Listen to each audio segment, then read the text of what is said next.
We do have look-ahead lines for week number 17 in the National Football League. The Thursday nighter next week is the Jets at the Browns. Doozy. Cleveland, 5.5-point favorite, total around 35.5 in this game. At DraftKings, I see 30 as low as 34 in other spots. But is that even still too short? I mean, it might be, just given how, yes, Zach Wilson had a flash in the pan against Houston. Not going to really, I think, be something he can replicate as we saw. And I'd say this really quickly, because this goes back to what we talked about, the best teams, ATS and over-under. Right. Cleveland was one of those better over teams. The market actually gets too low on some of these totals because of what we just expect. And the good part about Cleveland, and I think this does constitute maybe looking to the over, Joe Flacco, since he has started at quarterback, has been hyper-aggressive. They're taking shots downfield, and that leads to turnovers. And turnovers could lead to short fields. Short fields obviously lead to scoring opportunities. I'm actually kind of interested in how low this total gets, because you'll obviously get the prime time under Thursday Night Football crowd betting this thing under. But if it gets low enough, it might be worth betting over. You know how good the Browns defense is at home compared to on the road? Yes. As well. This, to me, feels like a similar game to what the Jets just went through against the Dolphins. I mean, assuming it's going to be Zach Wilson, but who the hell knows is going to play quarterback, right? It could get just vile and nasty for that offense here. But that could also create tons of turnovers, putting the Browns in great position here with a nice field position. And to your point, I mean, you got to love what Stefanski's doing with Flacco. Just let her rip, man. Yep. And that's the game plan. I mean, I've been likening it to a team that shoots a high rate of threes, right? Which is, we're going to shoot a high rate of 3-point shots because the high variance games, we're going to get some performances in which our offense looks incredible, right? The shots are going to go down, and we want to maximize the potential of our offense by taking the most efficient shot in terms of scoring. It's the same thing here with Cleveland. We might not be the best team. Our rushing attack has been inconsistent since Chubb, all that kind of stuff. So let's maximize this possibility by having Joe Flacco with his arm just get aggressive and take shots downfield and hope that our guys can win some of these one-on-one balls. And you saw, I mean, that play I thought against Chicago was the epitome of what this team has been doing with Flacco. It's like, screw it. Lace it into that tight window, because if he gets it, the upside is so much more worth it and what you're going to get. And sure enough, it was like a 37-yard catch and run for a touchdown. Or actually, it was more 50, whatever. It was a great play. And also, they finally figured out how to get Njoku involved as well. Oh, absolutely. He's been awesome. I love that dude. Yep. He's got every physical trait to be just a dominant tight end in this league, and finally, here we go. We're seeing it. I'm one of the most underrated guys at his position. Saturday night, next week, Lions at the Cowboys. Dallas, 5.5. Total is 50.5. This team, they've pounded teams at home. Yeah.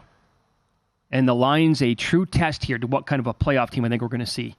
I feel like, so I took my shot with Denver against Detroit. That obviously didn't go well. But I feel like this is one more. Did the model tell you to do that? No. John Von Tobel told me to do that. Okay, all right. John Von Tobel said that. Not John Von Model. And I kind of want to take the shot one more time. And I think some of the dynamic is a lot of people pointed to, hey, Jared Goff back indoors. This is obviously indoors. Maybe the fast track kind of helps you. But Dallas coming off of that loss, loving to play the role of bully against the Detroit team that I think defensively against teams like this are going to be on the short end of a stick. I feel like this is one of those where they're just going to get their faces caved in by Dallas. I don't disagree with that at all. The Niners are laying 13.5 against Washington on the road. Total is 48. If you have anything on these games, just obviously chime in here. Jags are at home to the Panthers. Jacksonville 7.5. Totals 39.5. That's there. I mean, that seems that seems like one of those ugly spots where, like, man, I kind of want to take 7.5. I don't know if that number is going to stick where it's at. Right. I also do think that Jacksonville will be a very popular, Captain Obvious checking in, very popular teaser leg. Oh, yeah. Right? Down to 1.5. You're right, yeah. I don't know if I could swallow that. The Bears are playing on the schedule. They get Atlanta at home. Imagine this. It's a 2.5-point spread in a Falcons game. Every game. And the total's 37.5. I think that's short for the Bears at home. I'd agree. Here I am. I'm going to make the case for like five favorites, and I hate betting favorites in the NFL. But 2.5 at home to the Falcons? I mean, I bet Cleveland over the weekend against Chicago. I think I got away with one and getting a push out of that one, right? I would think so, yeah. Like this Bears team, dude, Montez Sweat for them has been awesome. He's been really, really good. And sorry, but Taylor Heineke's not an upgrade. Like him and Desmond Ridder are the same guy. I would agree with that too. That 2.5's too short. You know what? I got to bet the Bears. I got to do that before the show's done today. Rams are 6 at the Giants. Total is 41. We just saw the Giants last Monday night at home as a 6-point dog win outright against Green Bay. Rams in pretty good form. Also, Packers were in pretty good form. Yep. But did we see the real Tommy DeVito for the Giants this past weekend against the Saints? I think so. So I was on New Orleans in that game. To me, it seemed like the obvious spot of, all right, the kids played lesser competition for 3 games. Yep. Congrats on getting the win. Now you're going on the road against a really good defense. Now you're probably going to find out what it's like to take on legitimate competition here defensively, and that's exactly what you ran into here. So I'd be definitely on the anti-Tommy DeVito train going forward. And by the way, now that he has thrown away the Italian moniker, he's tired of it, doesn't want it anymore. Allegedly. Now, was that a true report? I don't know. Because I did see a video actually just this morning of him like rating pizzas or something like that. Okay, so. All right. By the way, always shop around. We're giving you DraftKings numbers. The Westgate, they have different numbers. They have Jacksonville 9 against Carolina. Yeah. They have Dallas laying a full 6 against Detroit. They have Buffalo laying 13.5 against New England.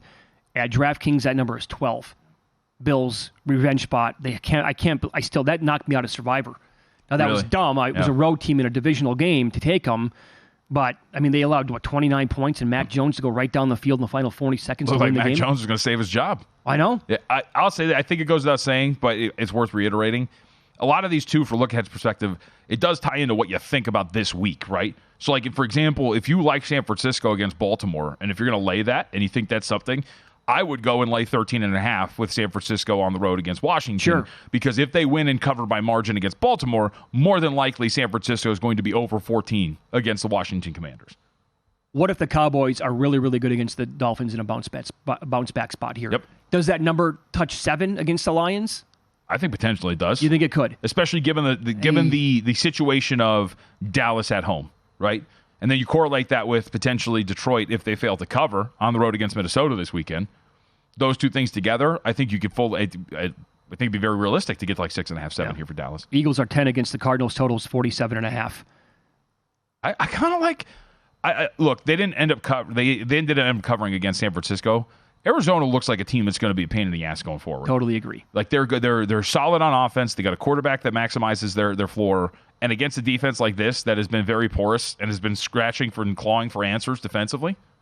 Now, I thought we were going to get more points on Monday night against Seattle because of the defenses. This total is 47.5.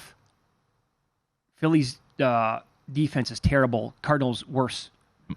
We're not going to get points in that game. Like we saw with San Francisco and Arizona scored on San Francisco. Arizona did it. They were moving the ball the entire game. Yeah. I mean, unless I guess the question would just be the difference is you were playing in Arizona, right? So like, is there like a thought of there's a thought of in Philly late night? Are you just going to get like weather? You assuming it's outdoors is going to drag this thing down? We're a good 10 days out from that game being played. Raiders indoors against the Colts. Indy 3, total is 44. Man, that's probably going to be a stay away for me. Dolphins are catching 3 at Baltimore. Total is 46.5. I think that's too short. Yeah. Here you go with another favorite that I like next week. Baltimore at home. I do like the Dolphins this week. Check that. I'm sorry. I like the Cowboys against the Dolphins, depending on the injury report that we get this week. And if that happens, well, I guess the Ravens could get blown out against the 49ers, so who knows. But I was going to make the case here that number could only go up. I mean, it plays into the role, too. I mean, we've seen this with Miami, right? Is it going to hold serve that against these teams with winning records? Hot knife through butter for some of these opponents. That's exactly right. They still have yet to beat a good team on the year. Yep. So if they lose this week to the Cowboys, if the Ravens come out of that game on Monday night against the Niners healthy, I think 3 is probably a short number there. The Saints are catching 2 in Tampa, 41.5. Tampa's going to win this division? I think so. All right. By the way, all these NFC South games are like 2. Every game. Every game. Texans 4.5, 43 at home to the Titans. I think you're assuming C.J. Stroud. I think you're assuming C.J. Stroud. I would, again, I thought he was going to be back this week, but Steelers in Seattle, Seahawks 3.5, 41. Is that going to be Mason Rudolph? Probably. I mean, they don't have any other options. They're going to him this week. What are you going to do, pull the plug after 1 week? Okay. Chiefs are 7 at home to the Bengals, 45.5. This Browning magic has been great. It has been. The Chiefs' defense is so good, though. I know. Is that too many points, 45.5? It might be. I feel like 6 for Denver's a lot. That's what they're laying against the Chargers.